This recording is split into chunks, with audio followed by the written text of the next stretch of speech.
दिल्ली के मोरी गेट में देर रात अज्ञात बदमाशों ने ताबड़तोड़ फायरिंग की। यहां कूचा मोतर खां की गली में बदमाशों ने अंधाधुंध फायरिंग की। गली में खड़ी गाड़ियों को निशाना बनाया। गाड़ियों पर गोलियों के निशान हैं। शीशे टूटे हुए हैं। 2 पहिया वाहन भी गिरे पड़े मिले। घर की दीवारों पर भी गोलियों के निशान हैं। बदमाशों ने कई राउंड फायरिंग की। चश्मदीदों ने बताया कि रात 12:30 बजे 15 से 20 की संख्या में बदमाश आए थे और ताबड़तोड़ फायरिंग की। इलाके के लोग दहशत में हैं। राहत की बात यह है कि किसी को नुकसान नहीं हुआ। एक महिला ने बताया कि बदमाश उनके घर में घुस आए थे। बच्चे पर हथियार भी तान दिया था। आधे घंटे तक बदमाशों ने ऐसे ही आतंक मचाया। पूरी रात लोगों ने दहशत में जाग कर गुजारी। फायरिंग क्यों की गई, बदमाश कौन थे, पुलिस जांच कर रही है। दरअसल आप देख सकते हैं कि इस वक्त यहाँ पर दहशत का जो माहौल है यहाँ पर बना हुआ है। यहाँ पर कोई अनजान शख्स अगर कहा जाए तो करीबन 15 से 20 लोग यहाँ पर आए और उन्होंने यहाँ पर इस पूरी जो तंग गलियाँ हैं वहाँ पर ताबड़तोड़ जो है वो फायरिंग करी। फायरिंग करने वाले लोग कौन थे, कहाँ से आए थे, किसी को नहीं पता। और ऐसे में जिस वक्त यहाँ पर फायरिंग हुई उसके बाद तमाम जो लोग हैं वो काफ़ी दहशत में हैं। पुलिस टीम जो खुद यहाँ पर मौके पर मौजूद है, लगातार लोगों से यहाँ पर पूछताछ जो है वो की जा रही है कि आखिर ये जो शख्स थे जिन्होंने यहाँ पर फायरिंग करी किस मकसद से करी। धक्का मारा है तो नहीं खुला। तीसरी बार में उन्होंने तेज मारा जब हमारी कुंडी खुली है। उसके बाद बच्चे के ऊपर हथियार।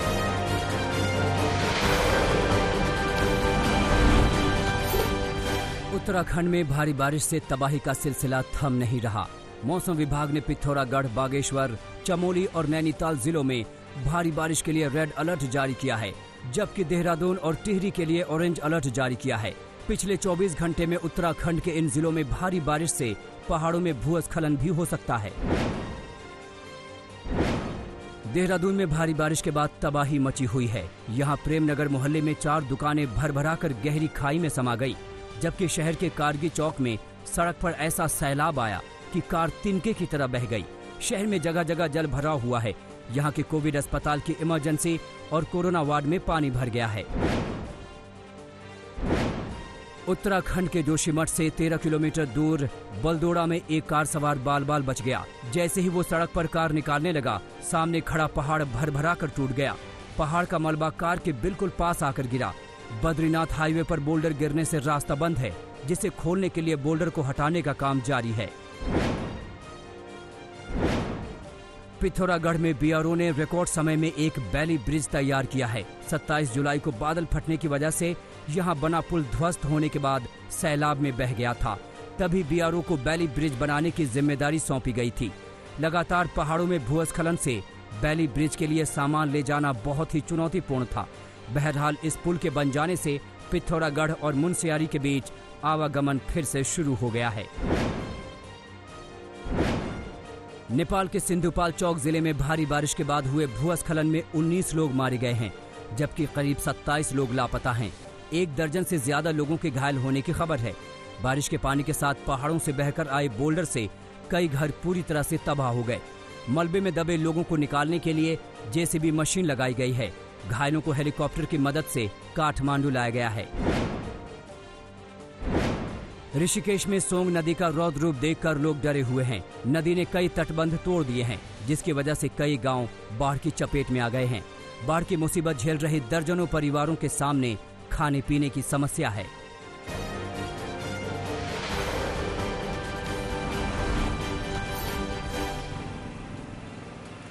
दरभंगा में बाढ़ का पानी धीरे धीरे उतरने लगा है, लेकिन संकट खत्म होने में अभी वक्त लगेगा। जिले की कई पंचायत अभी भी बाढ़ का कहर झेल रहे हैं। दर्जनों गांव अभी भी पानी में डूबे हैं और लोगों ने ऊंचाई वाली सड़कों के किनारे अस्थायी आशियाने बनाए हैं। बिजली के पोल और ट्रांसफार्मर भी बाढ़ के पानी में डूबे हैं। लोगों को खाने पीने और जानवरों के लिए चारे का इंतजाम करने में भारी परेशानी उठानी पड़ रही है। यूपी के हरदोई जिले में मूसलाधार बारिश के बाद अस्पताल में पानी भर गया है। जिले की कछौना सीएमसी में जल भराव की वजह से मरीजों और डॉक्टरों को मुसीबत झेलनी पड़ रही है। प्रशासन ने पानी बाहर निकालने के लिए पंप का इंतजाम किया है, लेकिन ये इंतजाम नाकाफी साबित हो रहे हैं।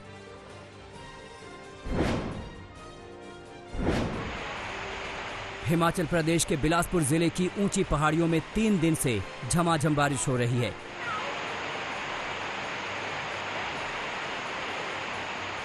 इसकी वजह से विश्व विख्यात शक्तिपीठ नैना देवी में पानी भर गया। मूसलाधार बारिश की वजह से जगह जगह झरने फूट रहे हैं।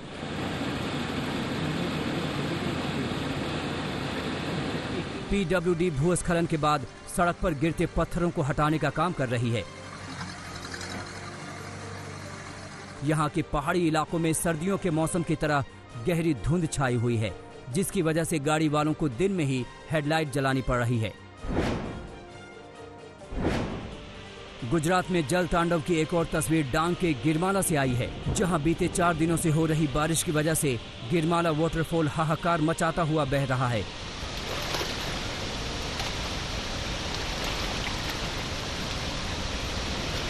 सौ फीट से ज्यादा ऊंचाई वाला ये वाटरफॉल डरा रहा है। भारी बारिश की वजह से ये जबरदस्त उफान पर है।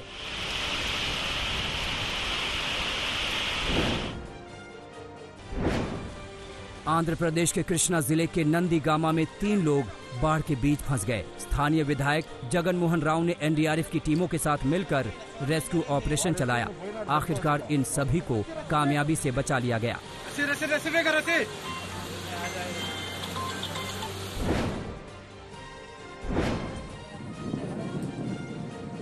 कर्नाटक के दावणगेरे जिले में तुंगभद्रा नदी की लहरों के बीच दर्जनों बंदर फंस गए थे। 2 दिनों से ये पेड़ों पर बैठे थे, जान जोखिम में थी। एक डाल से दूसरी डाल पर कूद रहे थे, लेकिन पानी में उतर नहीं रहे थे। भूखे प्यासे बंदरों का हाल बेहाल था। नाव से भी इन्हें निकाला नहीं जा सका। आखिरकार रेस्क्यू टीम ने बांस की लकड़ियां बांधकर रस्सा डाला और सभी बंदर इस सीढ़ी के जरिए बाढ़ से बाहर आए।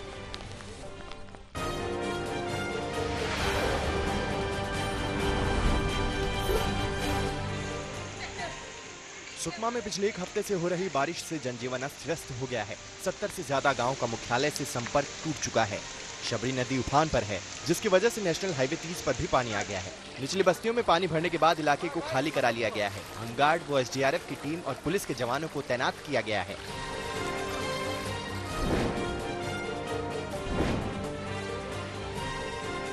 इस बीच इलाके में झापरा पुल डूब गया है। गोदावरी नदी में पानी का स्तर डेंजर लेवल के ऊपर जा चुका है। ओडिशा, आंध्र प्रदेश, तेलंगाना से जोड़ने वाली सड़क पर पानी भरा है।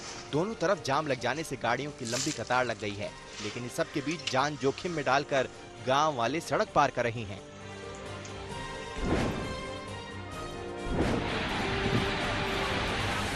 राजस्थान के अलवर में भी बाढ़ कहर बरपा रही है। अचानक हुई मूसलाधार बारिश के बाद शहर में नालों में पानी उफान पर आ गया। इसकी वजह से अशोका टॉकीज के पास लादियाबाग मोहल्ले में खुले नाले में 2 सगे भाई बह गए। गनीमत रही कि लोगों ने इनको बहते देख लिया। दोनों बच्चे नाले में 200 मीटर से अधिक दूर तक बह गए। इसके बाद एक बच्चे को स्थानीय लोगों ने निकाला, जबकि दूसरे बच्चे को नगर परिषद की टीम ने बड़ी मशक्कत के बाद निकाला। दोनों को अस्पताल ले जाया गया, लेकिन तब तक उनकी मौत हो चुकी थी। घटना के समय बच्चे घर पर अकेले थे। बच्चों का पिता राजेश सब्जी का ठेला लगाता है। बच्चे बारिश के दौरान पिता के सब्जी वाले ठेले पर ही जा रहे थे। इस दौरान नाले में ज्यादा पानी आने से उसमें बह गए। अलवर में इतनी तेज बारिश हुई कि मुख्य बाजारों में भी पानी भर गया। औरंगाबाद में भारी बारिश के बाद सैकड़ों एकड़ में खड़ी फसलें तबाह हो गई। खेतों में पानी भरा हुआ है। कई किलोमीटर इलाके में हर खेत पूरी तरह जलमग्न दिखाई पड़ा। कपास, गन्ने और तुअर दाल की फसल चौपट हो गई। पानी से भरे खेतों में जाने के दौरान किसानों के पैरों में इन्फेक्शन भी हो रहा है। कई किसानों ने तो कर्ज लेकर फसल बोई थी, लेकिन अब ये किसान परेशान हैं। किसानों का कहना है कि सरकार जल्द से जल्द फसलों की तबाही का सर्वे करके मुआवजे का ऐलान करें, वरना उनके लिए गुजारा करना मुश्किल हो जाएगा।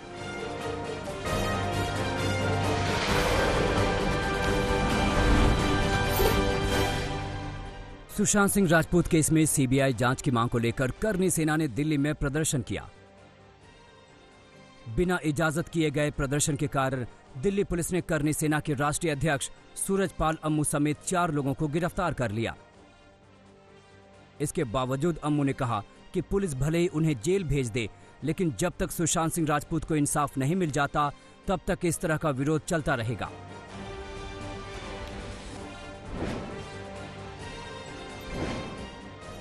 दरअसल करनी सेना ने शाम 4 बजे कैंडल मार्च का आह्वान कर लोगों से इंडिया गेट पहुंचने के लिए कहा। व्हाट्सएप और सोशल मीडिया में करनी सेना का आमंत्रण तेजी से सर्कुलेट होने लगा। सैकड़ों लोग पटियाला हाउस कोर्ट पहुंच गए और हाथों में सीबीआई जांच की मांग बॉलीवुड मुर्दाबाद की तख्तियां लेकर प्रदर्शन करने लगे। ये सभी लोग कोर्ट के गेट से चलकर इंडिया गेट के इनर सर्कल पर पहुंचे ही थे कि पुलिस ने उन्हें रोक दिया और धारा 144 लगे होने का हवाला दिया। मान मनव्वल के बाद लोगों ने पास के ही एक पेड़ के चबूतरे पर सुशांत की बड़ी सी तस्वीर रखकर ढेर सारी मोमबत्तियां जला दी। हाथों में सुशांत सिंह राजपूत के पोस्टर और अलग अलग पोस्टर्स में ये साफ तौर पर कहा गया है कि सलमान खान, शाहरुख खान गायब क्यों हैं, सुशांत सिंह राजपूत के हत्यारों को फांसी दे दो, और साथ ही साथ शरद पवार मुर्दाबाद, ऐसे तमाम जो है तिरंगे झंडे के साथ और इस तरह के प्रोटेस्ट के बीच में आप देखिए कि ये कैंडल मार्च किया गया है। और आप यहाँ पर देखिए इनके हाथों में कैंडल है और सभी लोग कैंडल जला रहे हैं। सुशांत सिंह राजपूत को इंसाफ दिलाने के लिए लोग पटना में सड़कों पर उतरे। पटना में जस्टिस फॉर सुशांत की टीम ने पटना जंक्शन पर यात्रियों और पुलिस कर्मियों के बीच मास्क और सैनिटाइजर बांटे। मास्क पर जस्टिस फॉर सुशांत सिंह राजपूत लिखा हुआ था। इनकी शिकायत थी कि 62 दिन बाद भी जांच सही तरीके से नहीं शुरू हुई है।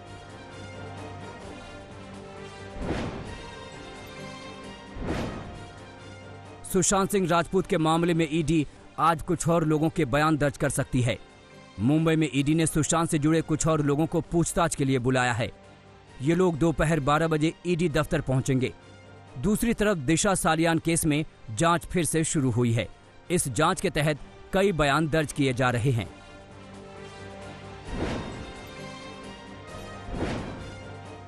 बीजेपी नेता सुब्रमण्यम स्वामी ने सुशांत केस में ट्वीट कर महाराष्ट्र सरकार को सावधान किया है।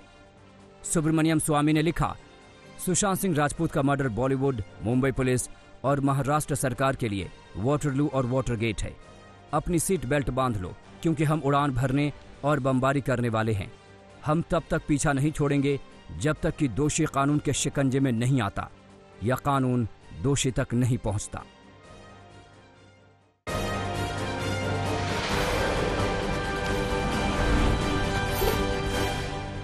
फेसबुक और व्हाट्सएप जैसे सोशल मीडिया प्लेटफॉर्म को लेकर कांग्रेस ने सरकार पर निशाना साधा है।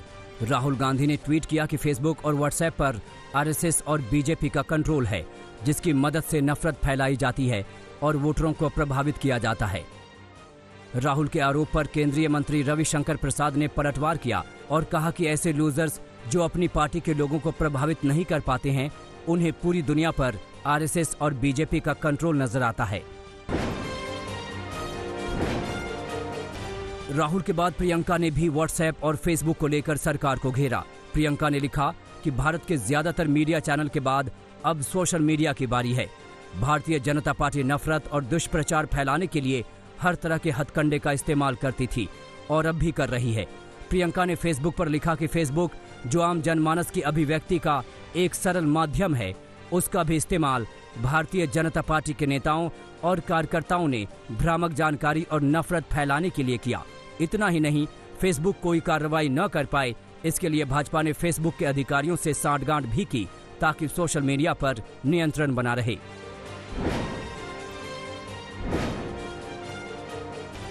कांग्रेस ने उस आरोप की जांच के लिए जेपीसी की मांग की है, जिसमें कहा गया है कि फेसबुक और व्हाट्सएप सत्तारूढ़ बीजेपी की मदद कर रही है। ये आरोप अमेरिकी अखबार वॉल स्ट्रीट जर्नल की एक रिपोर्ट में लगाए गए हैं, जिसके बाद कांग्रेस ने बीजेपी के खिलाफ मोर्चा खोल दिया है। राहुल गांधी ने चीन को लेकर एक बार फिर सरकार पर निशाना साधा है। राहुल ने ट्वीट किया और लिखा कि प्रधानमंत्री को छोड़कर हर किसी को सेना के शौर्य और क्षमता पर पूरा भरोसा है। उन्होंने ये भी लिखा है कि प्रधानमंत्री की कायरता की वजह से चीन ने हमारी जमीन पर कब्जा कर लिया है। राहुल गांधी के आरोपों पर बीजेपी ने पलटवार किया। नीतीश कुमार ने अपने उद्योग मंत्री श्याम रजक की कुर्सी छीन ली है और उन्हें जेडीयू से बाहर का रास्ता दिखा दिया है। श्याम रजक पर पार्टी विरोधी गतिविधियों में लिप्त रहने का आरोप है। दरअसल नीतीश कुमार को इस बात की भनक थी कि श्याम रजक सोमवार को घर वापसी कर रहे हैं और आरजेडी में शामिल हो रहे हैं, लेकिन श्याम रजक जाते उससे पहले ही सुशासन बाबू ने उन्हें चलता कर दिया। चुनाव से पहले बिहार की सियासत में उठापटक तेज हो गई। जेडीयू ने श्याम रजक को निकाला। उससे पहले आरजेडी ने 3 विधायकों को पार्टी से 6 साल के लिए निकाल दिया है। वो विधायक हैं प्रेमा चौधरी, महेश्वर यादव, फराज फातमी। जानकारी के मुताबिक आरजेडी के टिकट पर लड़े तीनों विधायक बिहार विधानसभा चुनाव से पहले जेडीयू में जाने की तैयारी में हैं।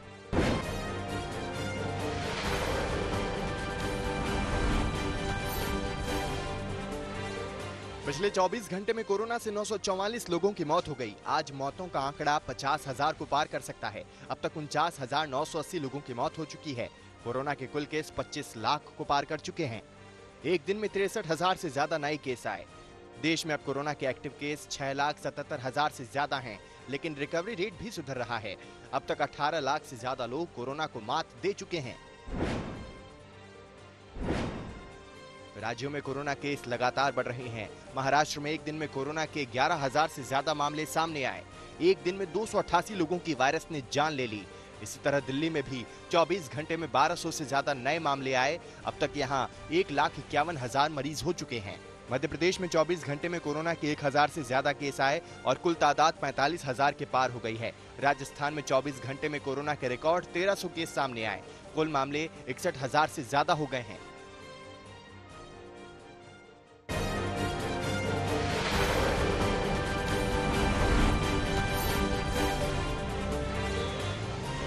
कानपुर में फरारी कार के बीच चौराहे पर स्टंट करने वाले कारोबारी के बिगड़ैल बेटे को कुछ ही घंटों में जमानत मिल गई। जब वो गंगा बिराज चौराहे पर स्टंट कर रहा था तो पुलिस उसकी सुरक्षा में खड़ी थी, जबकि अपने निजी बाउंसर ट्रैफिक रोकने के लिए लगा रखे थे। मीडिया में खबर दिखाए जाने के बाद पुलिस ने उसके खिलाफ केस दर्ज किया था। अभी उसकी करोड़ों की फरारी कार पुलिस थाने में खड़ी है। पलवल में हरियाणा यूपी बॉर्डर के पास सड़क हादसे में एक महिला समेत 3 लोगों की मौत हो गई। कार में कुल 4 लोग सवार थे जो यूपी में अपने रिश्तेदार से मिलकर दिल्ली लौट रहे थे, लेकिन उनकी तेज रफ्तार कार ने सड़क पर खड़े टैंकर को पीछे से टक्कर मार दी। पुलिस ने शवों को कब्जे में लेकर पोस्टमार्टम के लिए पलवल के सिविल अस्पताल में भेज दिया है और कैंटर को कब्जे में लेकर जांच शुरू कर दी है।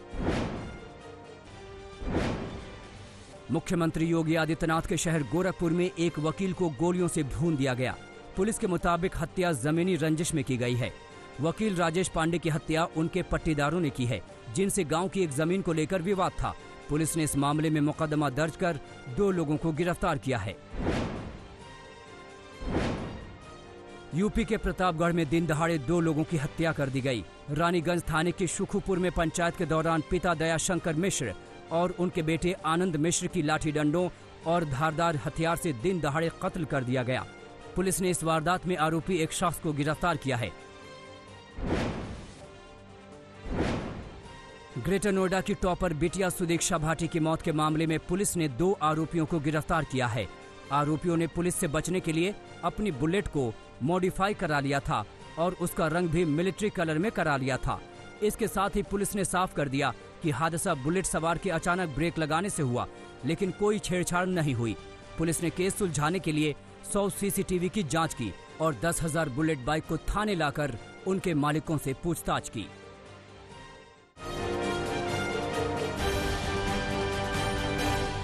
पाकिस्तान इस्लामाबाद एयरपोर्ट है जी। आ देखो, हेलो फौजी साहब, आ देखो एयरपोर्ट।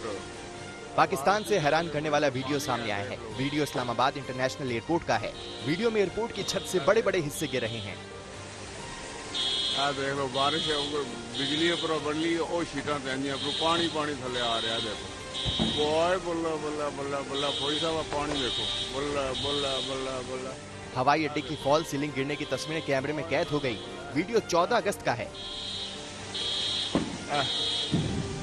आ देखो, ओए हो, जिस पास से नजर मारो उधर पर सीटा थले।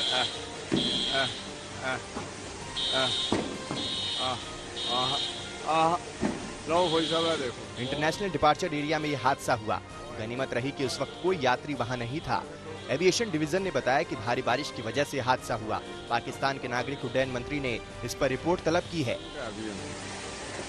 बल्ला बल्ला बल्ला, देखो पानी अंदर आ गया, बारिश तूफानी बारिश हो रही है। बल्ला बल्ला, देखो।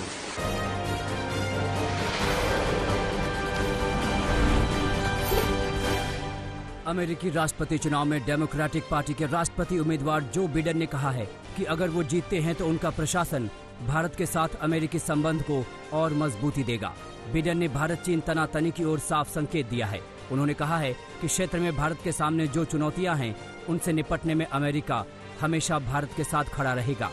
बिडेन भारत के 74वें स्वतंत्रता दिवस के मौके पर आयोजित एक कार्यक्रम में बोल रहे थे।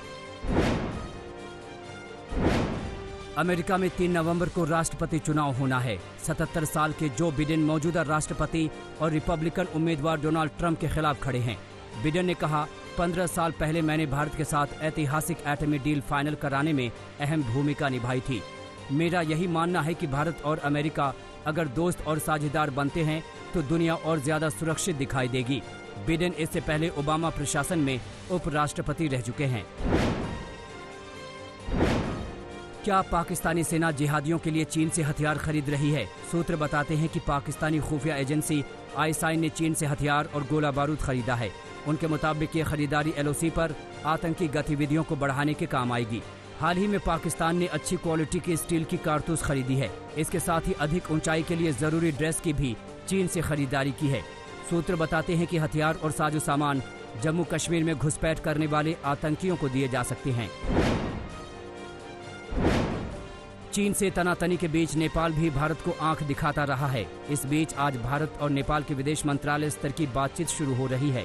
इसमें नेपाल के विदेश सचिव शंकर बैरागी और भारत के राजदूत विनय क्वात्रा हिस्सा लेंगे। आज की बैठक सुबह 10 बजे वीडियो कॉन्फ्रेंसिंग के जरिए होगी। इसमें परियोजनाओं को लागू करने और उनकी निगरानी पर बात होगी।